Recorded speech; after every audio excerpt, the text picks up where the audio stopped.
안녕하세요. 오늘도 사연 살롱을 찾아주셔서 감사합니다. 저는 서울에 살고 있는 30대 중반 여자입니다. 시간이 어찌나 빠른지 결혼식을 올린 게 엊그제 같은데 벌써 4년이 넘어가네요.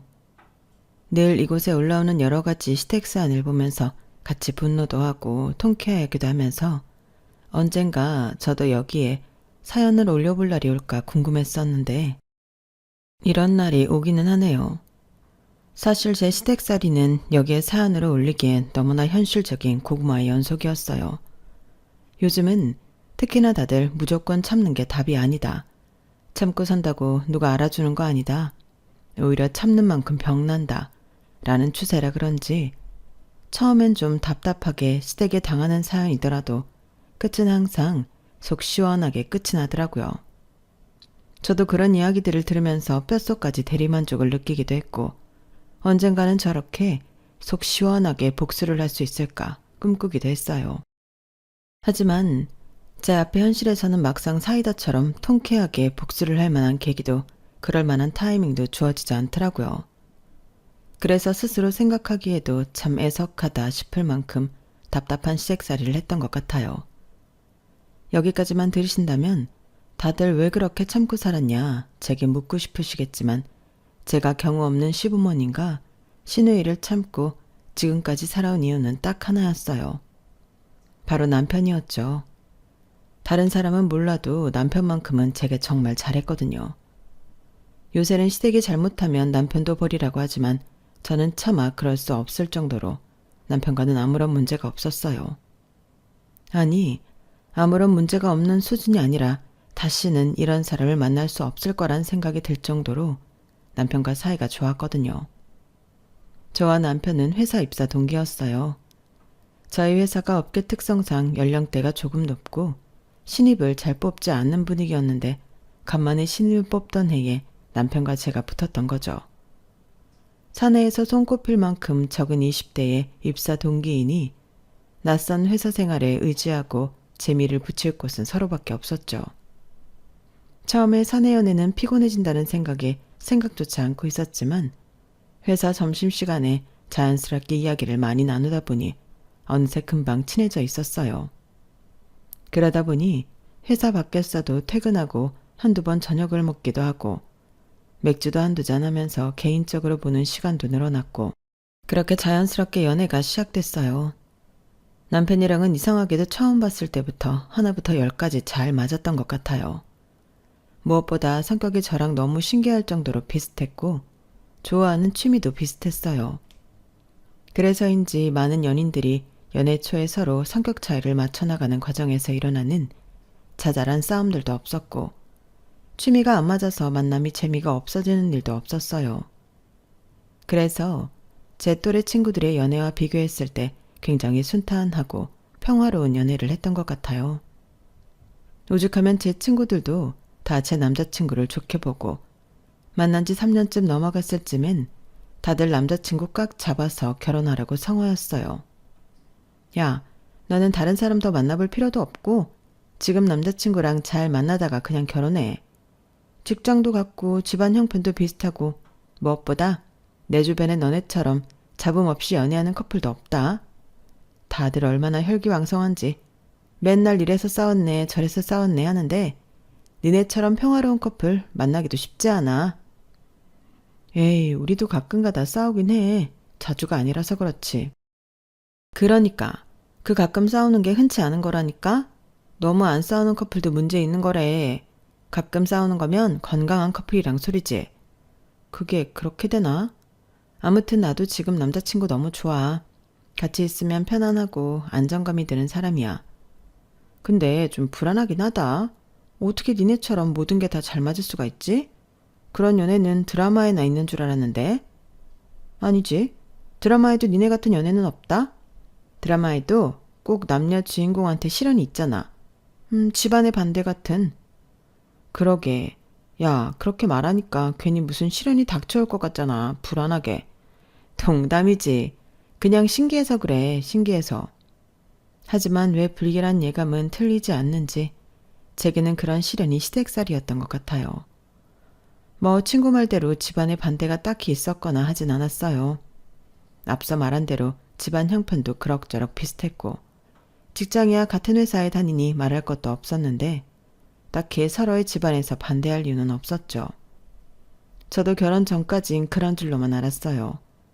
그런데 결혼은 정말 해봐야 아는 거라더니 결혼 전 집에 인사를 드리고 상견례를 할 때까지만 해도 저를 남의 집 귀한 딸처럼 어색한 듯 그럭저럭 잘 대해주시던 시댁에서 태도를 싹 바꾸지 뭐예요.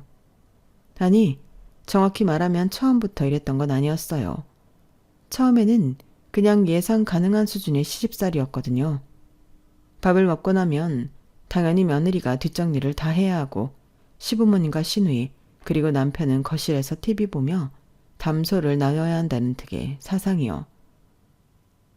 아우 귀한 아들 결혼시켰는데 당연히 며느리가 이 정도는 해줘야지. 안 그러나 며느라? 그러니까 네 시어머니나 나나 나이도 먹을 만큼 먹었는데 다 같이 먹고 우리가 정리를 할 순 없잖니. 요즘 세상이 아무리 많이 바뀌었다고 하지만 우리 집은 그런 집이 아니다.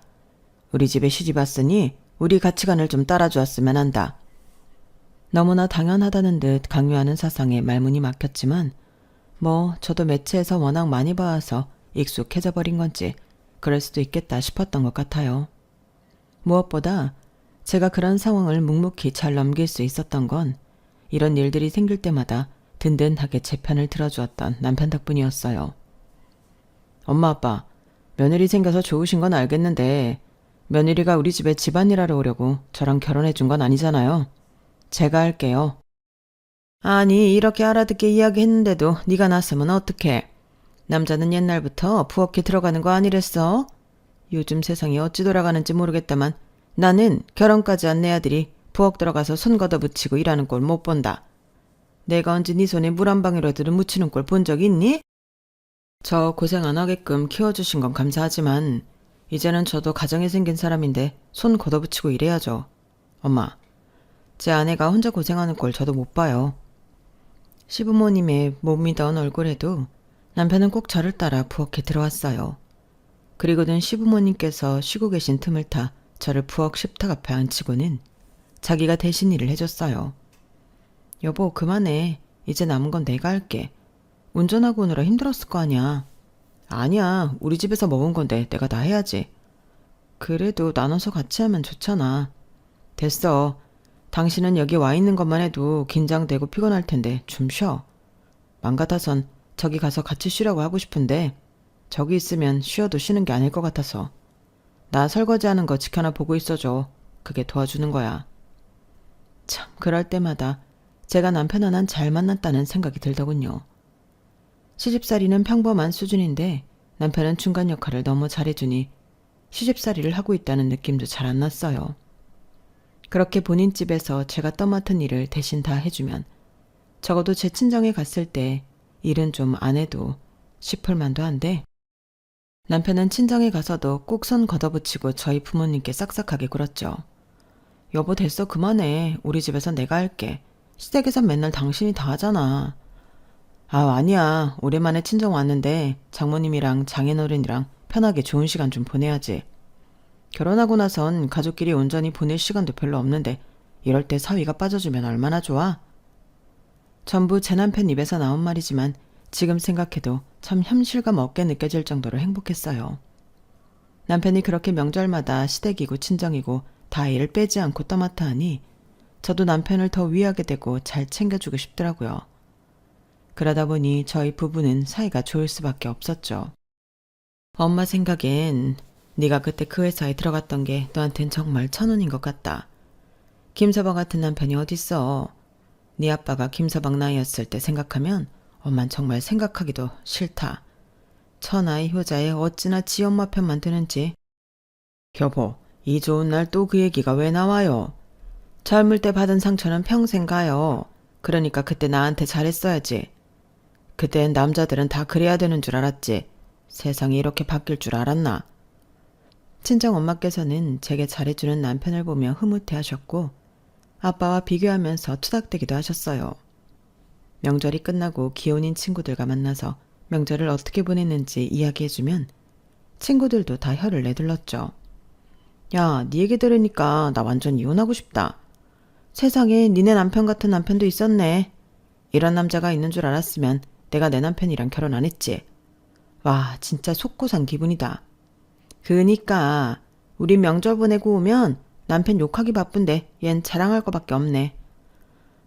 부럽다 진짜. 내 남편 놈 지금 낮잠 자고 있을 텐데 집 들어가서 꿀밤 한 대만 먹여야겠다. 제가 결혼 잘했다는 건 주변인들이 100이면 100 인정하는 기정사실이나 다름없었어요. 그리고 결정적으로 남편에게 또 크게 감동을 받을 만한 일이 있었죠. 사실 제 어릴 때 꿈은 옷과 관련된 일을 하는 거였거든요. 그런데 집안 형편이 썩 좋진 않았던 터라 불안정한 일을 할 용기가 없어서 일찍이 생각을 접고 비교적 안정적인 취업 전선에 뛰어들었죠. 그런데 오랜만에 연락이 닿은 대학 동기 언니와 만나 근황을 듣는데 언니가 운영하고 있는 의류 도매업체가 굉장히 잘 돼가고 있다는 소식을 들었어요. 와, 언니 너무 부럽다. 언니 학교 다닐 때부터 새벽 시장에서 옷 대우고 열심히 하더니 진짜 성공했네? 아, 그때 얘긴 하지도 마라. 그땐 진짜 암흑기였지. 내가 젊긴 젊었나 봐. 무슨 깡으로 그러고 살았는지 기억도 안 난다. 그래도 그런 시절이 있었으니까 지금 잘 된 거 아냐. 너무 축하해. 부럽다. 너도 옷에 관심 많지 않았어? 우리 막 나중에 같이 옷 장사하자고 그런 얘기도 많이 했던 것 같은데. 너는 어떻게 살아? 나는 같은 회사 다니던 남자랑 오래 연애하고 작년에 결혼했어. 와, 뭐야. 좋은 소식이 둘이나 있네. 회사 다니고 결혼도 했구나? 야, 너야말로 좋겠다. 말이 쉽지 취직하고 결혼 둘 다 잘 해내는 게 요즘은 쉬운 일이 아니잖아. 그렇긴 한데 그래도 난 언니가 부럽다. 어릴 때부터 꿈이라고 했던 이야기를 진짜 이루다니. 그거야말로 정말 쉬운 일이 아니잖아. 나도 한때 그런 꿈이 있었는데 완전히 까먹고 살았어. 언니 만나니까 이제서야 기억이 난다. 야, 막상 해보면 별거 아니야. 열정만 있으면 돼. 열정만으로 되나? 감각이 있어야지. 언니도 언니만의 감각이 있으니까 잘 된 거지. 왜? 너도 하면 잘할 것 같은데. 봐봐. 오늘도 완전 예쁘게 입었네. 아니, 사실 내가 옛날부터 너 옷 입는 스타일 엄청 좋아했잖아. 기억나지? 그래서 내가 사업을 하면 꼭 너랑 같이 하고 싶었는데 그때 네가 취직 준비한다 해서 말도 못하고 혼자 준비하다 보니 벌써 이렇게 시간이 흘렀네. 요새는 옷 관심 없어졌어? 옷? 아니 관심 많지. 월급 받아서 옷 사는 재미로 산다 내가. 그래? 아직 너 감각 안 죽은 것 같은데 이제라도 해볼 생각은 없어? 뭐? 이제 와서 내가 어떻게 그쪽 일을 해. 에이, 그런 게 어딨어. 이쪽 일에 나이니 경력이니 다 필요 없어. 옷 입는 취향이랑 센스만 타고나면 된다니까. 사실 나 너한테 연락한 거 네 SNS 계정 보고 연락한 거거든. 아직도 내가 좋아했던 그때 느낌으로 입는 것 같아서. 내가 지금 운영하고 있는 브랜드가 잘 돼서 하나 더 늘리려고 하거든. 지금 하고 있는 거랑은 좀 다른 편안한 감성으로. 근데 그게 딱 네 감성이더라고. 뭐? 에이, 그래도 못해. 갑자기 내가 어떡해. 왜? 관심 있는 거면 하자. 어? 같이 동업자로 해서 그 브랜드만 좀 네가 잘 맡아줘. 나 진짜 돈 많이 벌어. 그래도 갑자기 회사 때려치고 옷 장사한다고 하면 남편이 뜯어 말릴 것 같은데. 야, 그래도 말이나 해봐.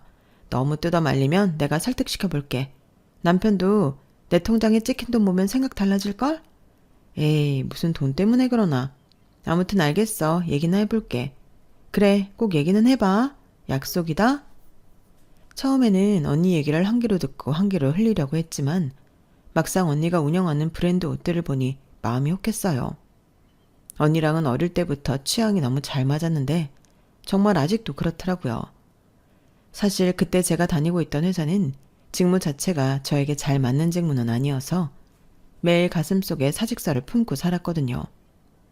남편을 보러 나간다는 마음으로 어거지로 다니고 있던 차에 언니의 제안은 너무나 달콤하게 들렸어요.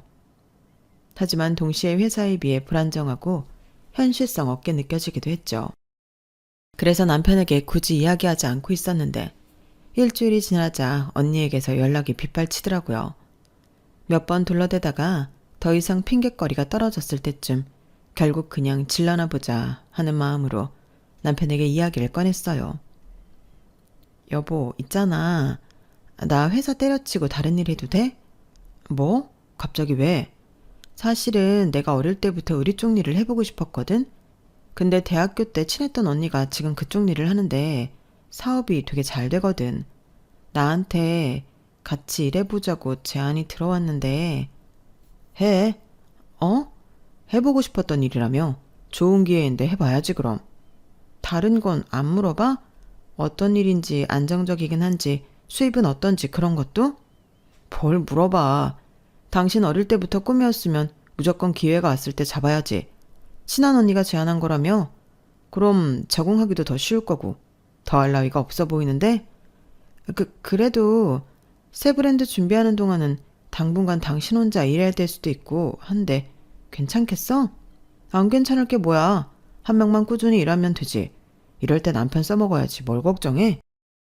생각보다 너무 별일 아니라는 듯 대해주는 남편의 태도에 제 남편이지만 너무 멋있게 느껴졌어요. 심지어 제가 해보고 싶었던 일이라고 하니 정말 순수하게 기뻐해주는 것 같아서 그 점이 너무 감동이더라고요.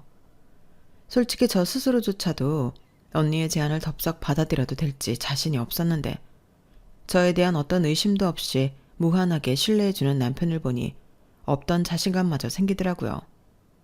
그래서 그 길로 언니에게 연락을 해 일을 해보겠다고 했고 얼마 안 있어 퇴사를 했어요. 갑작스러운 퇴사에 주변에서는 다들 깜짝 놀라는 눈치였죠. 그때만 해도 저는 제 꿈을 이룬다는 생각과 남편이 믿어주고 있다는 행복에 빠져 제게 펼쳐질 앞날을 전혀 예상하지 못했어요. 예, 너는 무슨 멀쩡한 직장을 팽개치고 갑자기 몸바람이 불어서 옷장사를 한다고 난리니? 어머니, 실은 제가 어릴 때부터 옷을 좋아했거든요. 이게 제 꿈이었어요. 같이 일해보자는 좋은 제안이 와서 더 늦기 전에 도전해보고 싶었어요. 정말 볼 거라곤. 우리 애랑 같은 직장 다니는 것밖에 없어서 겨우 허락해준 건데 결혼하고 나니까 얼마 안 있다가 지 꿈 찾아 나선다니. 내 속이 말이 아니다. 이거 사기 결혼 아니니? 네? 사기 결혼이라뇨. 요즘 평생 직장이랄 게 있나요, 어머니? 이런 일도 하고 저런 일도 하고 사는 거죠. 어차피 제가 그 회사 계속 다녔어도 언젠가는 이직했겠죠. 직무도 저랑 안 맞아서 오래 다닐 회사는 아니었어요. 됐다. 내가 너 때문에 미치겠다 미치겠어. 어떻게든 내 집안 사람 됐으니 예쁘게 봐주려고 해도 말이지. 우리 집에 대대로 장사치는 없었는데 며느리가 갑자기 장사치를 하겠다니 내 피가 말린다. 어? 봐라. 이 사람도 공무원이었고 아들도 공기업 다니고 딸은 말할 것도 없지. 한의사씩이나 되는데 갑자기 뜬금없이 며느리는 옷장 산다고 하면 내가 동네 창피해서 어디 말이나 하고 다니겠니? 이 얘기 안 하고 다니시면 되죠. 남편이랑 의논을 안 한 것도 아니고 저희끼리 다 합의해서 한 건데 사기 결혼이니 뭐니 하시는 건 좀 아닌 것 같아요. 어머니 입장에서는 제가 안정적인 직장 때려치우고 나와서 불안하시겠지만 저 잘해낼 자신 있어요. 좋아하는 일을 기회가 왔을 때 도전도 못 해보고 지나치면 평생 후회할 것 같아서 그래요. 이해 좀 해주세요. 처음에는 시어머니 입장이 전혀 이해되지 않는 건 아니라 최대한 제 입장을 잘 설득시키기 위해 노력했어요. 하지만 시어머니는 뭐가 그렇게까지 마음에 안 드셨는지 제가 회사를 그만둔 이후부터 본격적으로 시집살이를 시작하셨어요. 집안일을 더 시키거나 하시는 건 남편이 늘 그렇듯 중간에서 잘 막아줘서 크게 불편한 점은 없었어요. 다만 저를 대하는 태도가 좀 더 냉랭해진 거나 걸핏하면 저를 아가씨와 비교하기 시작했는데 그게 가끔 제 기분을 상하게 했어요. 아가씨는 한의사였는데 어릴 때부터 공부를 잘해서 이 집안의 자랑이었어요. 저나 남편이 다니던 공기업도 들어가기 힘든 곳이었지만 아무래도 딸이 의사라는 타이틀을 달고 있던 것에 시부모님은 더 자부심을 느끼고 계셨던 것 같아요. 그래서인지 제가 옷장사를 시작했다는 말을 듣고 나서는 같은 여자라는 이유로 그렇게 시누이를 끌고 와서 비교를 하더라고요. 우리 미정이 봐라. 여자도 전문적인 자기 일이 있어야 해. 옷장사야 그거 몸으로 떼면 되는 일인데 맘먹으면 아무나 하지. 장사도 다 한철이고 유행 타는데 지 말만 듣고 뛰어들어서 장사 안 되면 어쩌라고. 어머님, 그래도 저랑 같이 일하는 언니가 운영하는 곳은 장사 정말 잘 되는 곳이에요. 그렇게 아무것도 없이 시작하는 사업체는 아니니까 너무 걱정 마세요. 그렇다 한들 그 언니가 네 인생 책임져줘? 남 믿고 일하는 거 아니야. 자기 능력을 믿고 할 수 있는 일을 해야지. 너는 다 처음 해보는 일인데 남 말만 듣고 하나부터 열까지 일을 시작하면 어떡해? 몰라. 난 너 일하는 거 마음에 안 드니까 그딴 일 할 거면 얼른 애나 낳아서 손주라도 안겨줘라. 그 말을 듣는데 순간 말문이 막히더라고요. 사실 저희도 아이 생각이 간절한 부부라 반년쯤 전부터 자연스럽게 이세 이야기를 하고 임신 시도를 하고 있던 중이었거든요. 최근 들어 제가 새로운 일을 시작한지라 바쁘고 피곤해서 시도하는 횟수가 전보다 줄기는 했지만 두 사람 다 건강하고 젊은 데에 비해 빨리 아이가 생기지 않는 것 같아 조급한 느낌을 갖고 있긴 했어요. 아이가 생기면 친정에서 육아하는 데 도움을 주기로 하기로 했고 동업자 언니도 사업 특성상 시간을 자유롭게 쓸 수 있게 해주겠다고 해서 임신이 되고 아이를 낳기만 하면 아이를 키운 모든 마음의 준비는 다 되어 있던 상태였죠. 그런데 이상하게 자꾸 아이가 안 생기더라고요. 어머님의 그 말을 듣고 난 후 이렇게 된 거 본격적으로 다시 임신 준비를 해야겠다는 생각이 들었어요. 손주라도 낳아서 안겨드리면 저를 괴롭히는 일이 조금이라도 덜해지지 않을까 싶은 마음도 좀 들었거든요. 그런데 그로부터 몇 개월이 지나도 임신 소식은 없었어요. 아, 이번에도 한 줄이네. 이상하네. 내가 도매일 시작하고 컨디션이 안 좋아져서 그런가? 일한다고 밤낮 바뀌어서 그런 거 아니야? 너무 조급하게 생각하지 말자. 우리한텐 아직 시간이 많잖아. 그렇긴 한데 벌써 우리가 임신 준비한 지 1년이 다 돼가잖아. 보통 1년 전도 임신이 안 되면 불임으로 판정된다는데 설마 나 불임인 거 아니겠지 여보?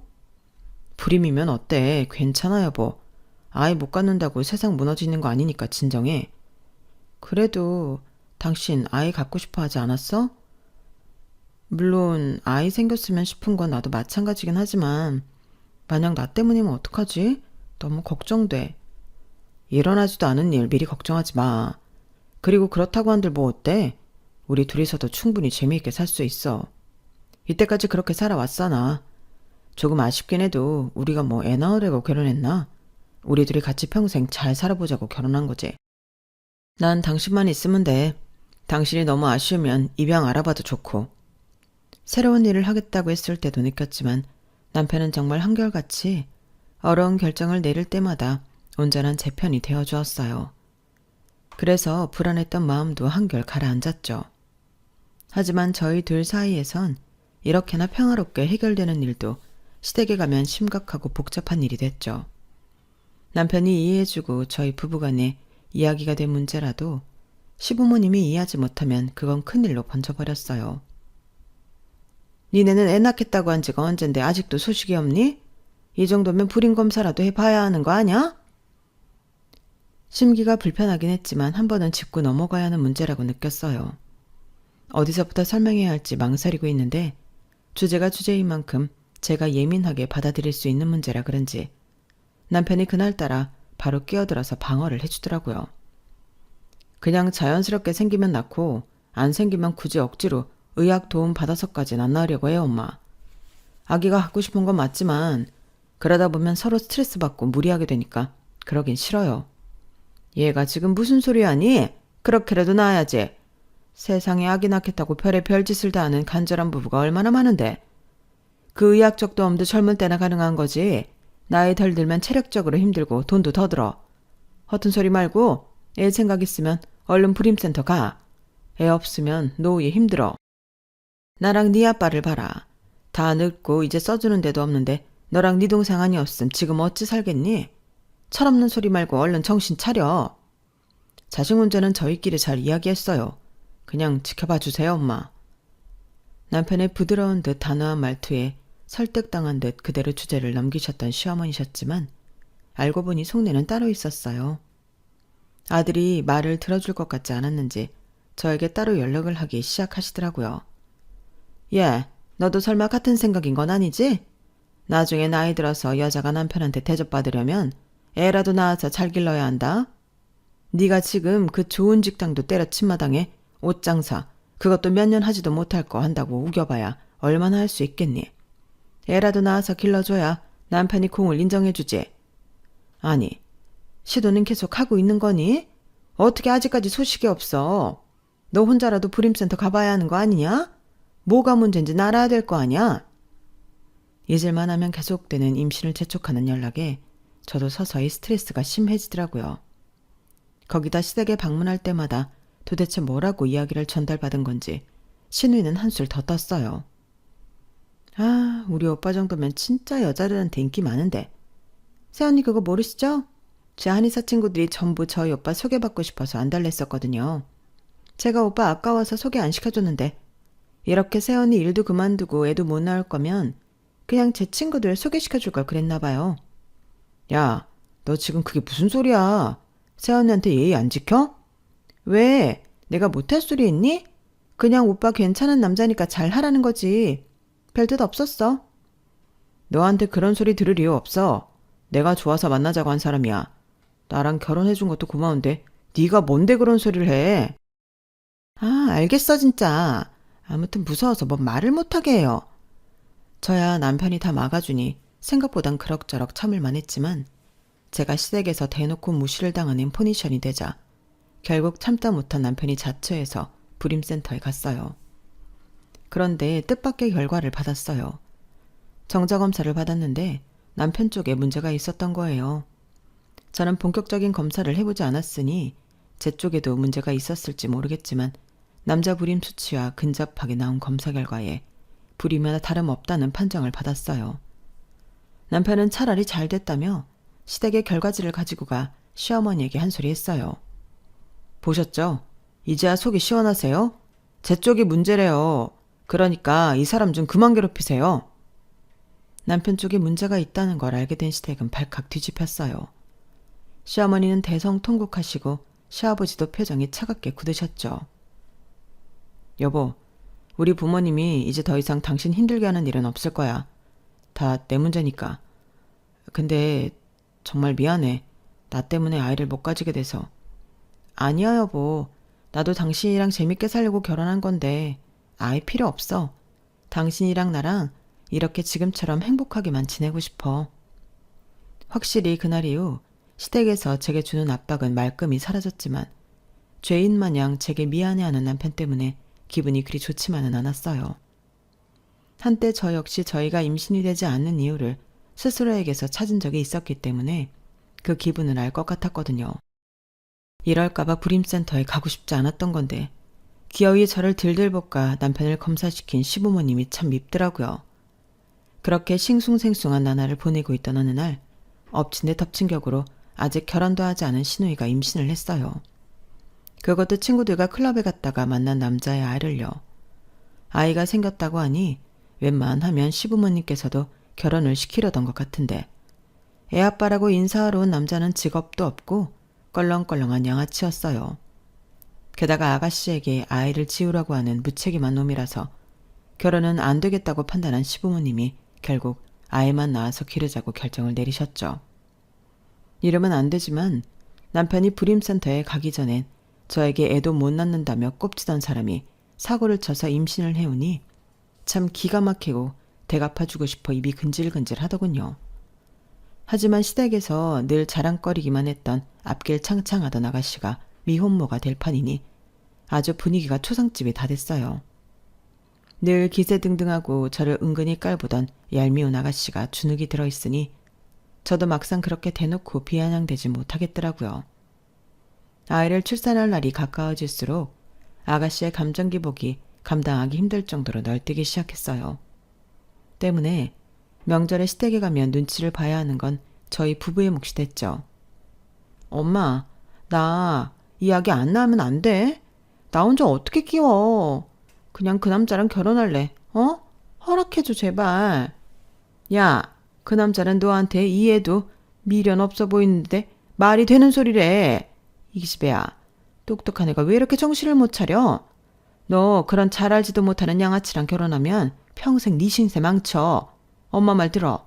미혼모가 되는 한이 있더라도 그런 놈이랑은 애초에 안 엮이는 게 나아. 게다가 임신한 거 알자마자 애부터 지우라는 놈이 어떻게 애를 키우려고 해?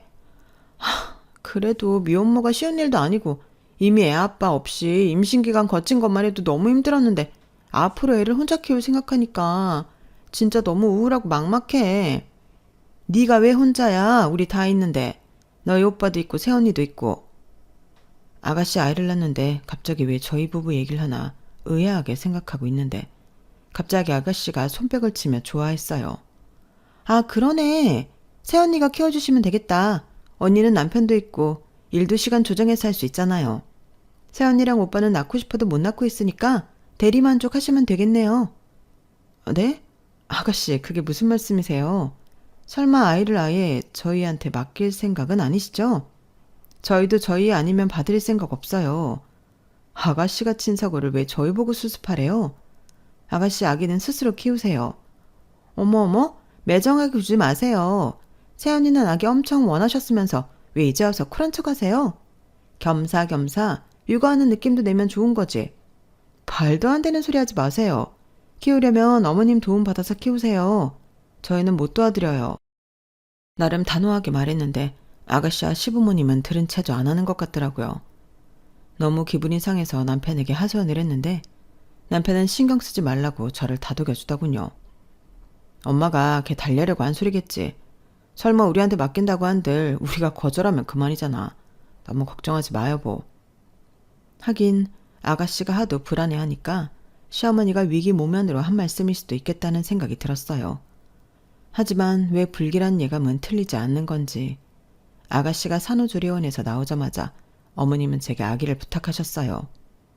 내가 허리가 진짜 안 좋아서 그래.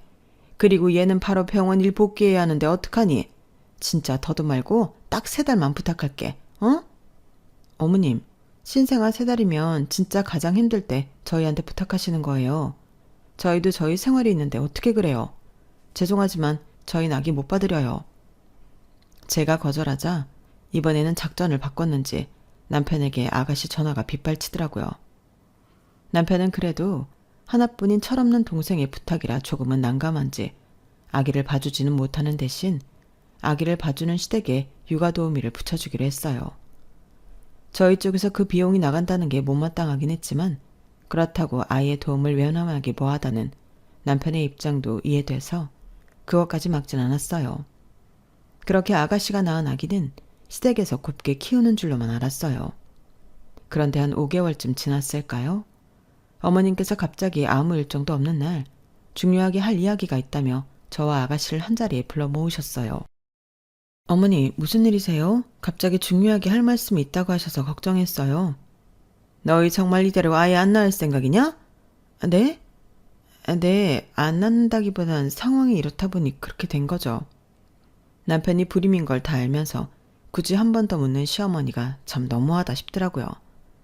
남편이 이 자리에 없어서 망정이지 있었다면 표정이 어두워졌을 걸 생각하니 제 기분도 급격히 가라앉았어요. 니네가 못 낳을 것 같으면 어디 입양이라도 해서 아이를 키워야지. 자식이라는 연결고리 없는 부분은 쉽게 끊어지기 마련이야. 책임감도 유대감도 없이 어떻게 평생을 함께 하겠어? 입양도 생각을 안 해본 건 아닌데요. 입양은 급한 건 아니니까 저희 둘 다 마음의 준비가 될 때 천천히 생각해 보기로 했어요. 근데 이 이야기 하시려고 부르신 거예요? 설마 싶긴 했지만 다짜고짜 저희를 불러 모아 뜬금없는 입양 의사를 묻는 어머님을 보니 불길한 생각이 들었어요. 어머님은 잠시 뜸을 들이더니 큰 결심을 한 듯 입을 여셨어요. 그럼 우리 선화아이 너희 부부 호적에 올리고 키워라. 네? 어머님, 그게 대체 무슨 말씀이세요? 어차피 입양할 거라면 부모 얼굴도 모르는 생판 남의 아이를 데려다 키우는 것보다야 반쪽이라도 피가 섞인 아이를 키우는 게 낫지 않니? 게다가 얘네가 좀 닮았어? 손주도 선아랑 많이 닮은 것 같은데 적어도 남편 닮은 아이를 키워야 너도 애정이 붙지. 아니 어머님, 아무리 그래도 그렇지 갑자기 이렇게 떠맡기듯이 저희 호적에 올리라뇨. 아가씨 멀쩡하게 계신데 애엄마한테 키우라 않고 갑자기 저희한테 이러시는 이유가 뭐예요?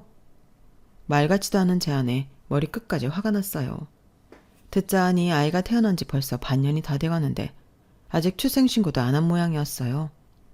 처음부터 이럴 생각으로 아기도 봐달라고 했던 건가 싶어 기분이 정말 불쾌하더라고요. 표정 관리가 안 되는 제 얼굴을 유심히 보던 아가씨가 뻔뻔하게도 제게 불쌍한 척하며 매달리더군요. 새언니, 저 좀 제발 살려주세요. 네? 저 정말 이대로 미혼모로 살아갈 자신 없어요. 저도 결혼하고 싶고 언니처럼 좋은 남편 만나 의지하고 살고 싶은데 혼전 임신해서 낳은 아기가 있다고 하면 누가 저랑 결혼해 주겠어요. 그러게 처신을 똑바로 하시지 그랬어요, 아가씨. 언제는 저한테 아기도 못 낳아서 오빠 불쌍하다고 하지 않으셨나요? 그렇게 아가씨가 불쌍히 여기던 저희 부부도 행복하게 잘 살고 있으니까 아가씨도 아가씨가 저지른 일에 책임지면서 행복을 찾아보세요. 꼭 저희처럼 결혼해서 사는 것만이 답은 아니에요. 열받아서 일부러 아가씨가 예전에 했던 말을 돌려주니 수치심이 들긴 했는지 아가씨 얼굴이 벌개지더라고요. 언니, 제가 잘못했어요. 근데 저 진짜 괜찮은 사람 만났거든요. 왜 이제 만난 건가 싶을 정도로 괜찮은 사람요. 그 사람 진짜 너무 잡고 싶어요. 다행히 그 사람도 결혼 생각이 있어서 얘기가 나왔을 때 빨리 하고 싶은데 호적에 아기가 올라가 있으면 곤란해져서요. 제발 사람 하나 살리는 셈 치고 도와주세요. 네? 아가씨, 아직도 정신 못 차리셨어요? 그렇게 해서 결혼하면 그 남자분은 사기 결혼 당하는 거예요. 아가씨가 어떤 과거가 있든 품어줄 수 있는 사람을 만나야죠. 그런 사람이 어딨어요. 누가 초혼을 미혼모랑 하고 싶어 하겠냐고요. 그러게 좀 똑바로 살지 그러셨어요. 온갖 똑똑한 척, 세상 바른 척은 다 하시던 분이 클럽에서 원나잇해서 웬 양아치 하나 만들어 오고 왜 그렇게 사세요? 혼자 일해서도 애 먹여 살릴 능력은 충분하신 것 같은데 왜 멀쩡히 건강하게 태어난 애를 남의 손에 떠맡기려고 해요? 애가 자기 낳아준 친엄마가 누군지 모르고 평생 살아야겠어요? 황당하고 뻔뻔한 시댁의 논리에 욱하는 마음이 들어 저도 모르게 좀 심한 말을 했던 건 인정해요. 하지만 정말 신우는 반성이라는 걸 모르는 모양인지 제 말에 이성이 끊긴 사람처럼 눈을 뒤집고 달려들더군요. 내 몸 아파 낳은 자식 준다는데도 고마운지 모르고 지금 새언니가 저한테 그딴 소리 할 자격이나 있어요? 안정된 수입도 없이 우리 오빠한테 빌붙어 살면서 오빠 피 반절이라도 섞인 내 키우면서 잘 살아보라는데 그걸 거절해요? 됐어요. 언니한텐 바라지도 않았어요. 오빠한테 부탁할게요. 오빠는 어차피 애도 못 낳는 루저인데 제 부탁 거절할 처지나 되겠어요? 처음부터 언니한테 부탁하려고 한 제 잘못이네요. 할 말 다 했으니까 이만 나가보세요. 아가씨, 이건 좀 아니지 않나요? 그 사람 불임이라고 엄청 힘들어했어요. 이제야 좀 상처가 치유되고 있는데 아가씨 편하자고 꼭 벌집 쑤시듯 그걸 건드려야겠어요? 하지 마세요. 언니가 뭔데 알아 말아요. 할 거예요. 그래야 내 부탁 순순히 들어줄 거 아니에요. 오빠 입장에서 거절할 이유가 있나? 평생 애 못 가진 죄책감 안 갖고 살고 싶음 당연히 오케이지. 진짜 말 안 통하네. 뭐라고요? 솔직히 시댁에서 헛소리 짓거리는 거야 한두 번도 아니니 그러려니 하고 넘길 수 있었어요. 하지만 제 남편이 그걸로 얼마나 마음고생을 했는지 아는 저로서는 절대 저 개념 없는 시누이가 그 주제로 남편을 건드리는 꼴을 지켜볼 수가 없더라고요. 그걸 상상하는 것만으로도 너무 화가 났어요. 게다가 마치 자기 아기를 떠넘기는 게 저희에게 선심 쓴다는 듯한 태도여서 그조차도 너무 화가 났죠. 그때만큼은 뻔뻔하고 이기적인 태도를 뿌리 뽑고 싶더라고요. 그래서 저는 자고 있던 시누이의 아기에게로 다가가 아기 옷에 붙어있던 머리카락을 주었어요. 제 갑작스러운 행동에 시어머니와 시누이 둘 다 벙쪄서 저를 보고만 있더라고요. 지금 뭐 하시는 거예요? 뭐 하긴요. 아가씨가 이 아이 팽개치고 새 출발 못하게 막으려는 거죠. 뭐라고요? 아! 저는 한 손으로 아가씨의 머리채를 잡아 흔들었어요. 시어머니가 깜짝 놀라 제게 달려들었지만 어머님이 달려들자마자 손을 놔버려서 균형을 잃고 시누이 위로 넘어지셨어요. 제 손바닥 위에는 시누이의 머리카락이 한 움큼 뽑혀 있었어요. 어디 한번 그 남자랑 결혼해보세요. 제가 이 머리카락들 가지고 가서 유전자 검사 싹 해서 그 남자한테 갖다 줄 테니까. 당신 사기 결혼 당할 뻔했다고. 이 아이 같이 키울 각오 되었으면 그때 아가씨랑 결혼하라고 다 말할 거예요. 제 입으로 얘기하기 전에 아가씨 입으로 먼저 얘기하는 게 나으실걸요? 뭐라고요? 정말 뭐 이런 사람이 다 있어. 엄마! 아가씨는 도움을 요청하듯 시어머니를 쳐다보았지만 시어머니도 제가 이렇게까지 세게 나올 줄은 미처 예상을 못하셨는지 약간 벙찐 것 같으셨어요. 유전자 검사까지 들이밀더니 더 할 말이 없으셨던 것 같아요. 나중에 한 사실이지만 아기 유전자 검사는 18개월부터 할 수 있다고 하더군요. 다행히 그때는 셋 다 그런 상세한 정보까지 모르고 있으니 협박이 제대로 먹혀들었어요. 바닥에 멍하니 엎어져 있던 시어머니가 갑자기 무릎을 꿇으셨거든요. 미안해. 일단 오늘 일은 우리 아들에겐 비밀로 해주고 우리 사람 만나는 사람 앞에서도 별말 없이 있어줘. 아기에겐 우리가 알아서 할 테니까. 어? 그걸 어떻게 믿어요? 아가씨는 그럴 생각 없어 보이시는데요. 가만히 저를 노려만 보고 있는 아가씨를 비웃으며 말하자 어머님이 아가씨 등짝을 세게 내리치시더라고요. 뭐해? 너도 얼른 빌지 않고. 아, 엄마, 왜 이런 야비한 사람한테 무릎을 꿇어요? 네 오빠가 알면 우리 죽는다. 오빠랑 영 끊기 싫으면 얼른 빌어. 그리고 너, 그 남자하고도 어떻게든 잘 해봐야 할 거 아냐. 아, 진짜 알겠어요. 죄송해요. 새언니 한 번만 봐주세요. 사과가 마음에 안 드는데요. 어머님은 편하게 앉으세요. 저도 이런다고 마음이 좋지 않아요. 다만 아가씨는 사과의 진정성이 느껴질 때까진 못 받아들이겠네요. 그날 이후로 아가씨는 제게 틈만 나면 제 눈치를 보며 사과를 했어요. 나중에는 지쳐서 제 앞에서 눈물이 터지는 걸 보고 나서야 없던 일로 해주기로 하고 용서를 해줬죠. 정말 오랜 세월 참고 또 참기만 하다가 한번 터뜨렸는데 그동안의 답답함이 싹 사라지는 것 같았어요. 소위 사이다라고 말하는 사연들을 듣기만 하다가 실제로 겪어보니 왜 사람들이 그렇게 사이다 사연에 열광하는지 알 것 같더라고요. 그 이후로 시댁에서는 저를 무시하는 말도 아이에게로 선 넘는 발언도 하지 않고 조심하는 분위기가 됐어요. 한번 그렇게 겪고 나니 더 이상 참고 사는 것이 답이 아니라는 걸 깨달았어요. 물론 이 사연을 보고 계신 분들 중 시댁에 선 넘는 요구나 무례한 태도에도 묵묵히 참고 계시는 분들도 계시겠죠. 남편의 입장을 고려했거나 본인이 처한 여러 가지 상황들을 생각해서 참는 게 가장 나은 선택지라 생각되어 참고 계신 경우가 대부분일 거예요. 하지만 여러분, 무조건 참는 게 능사는 아니더라고요. 지렁이도 밟으면 꿈틀거린단 말이 있듯이 여러분도 시댁에서 너무 선을 넘었다 싶을 땐 보란 듯이 꿈틀거려 주세요. 너무 참는 건 때론 독이 되니까요. 제 사연은 여기까지예요. 들어주셔서 고맙습니다. 여러분들의 오늘도 행복으로 가득 차 있길 바라겠습니다. 안녕히 계세요. 여러분, 사연 댓글에 응원과 현명한 조언 부탁드려요. 좋아요와 구독은 저에게 큰 힘이 됩니다. 오늘도 좋은 일 가득하세요.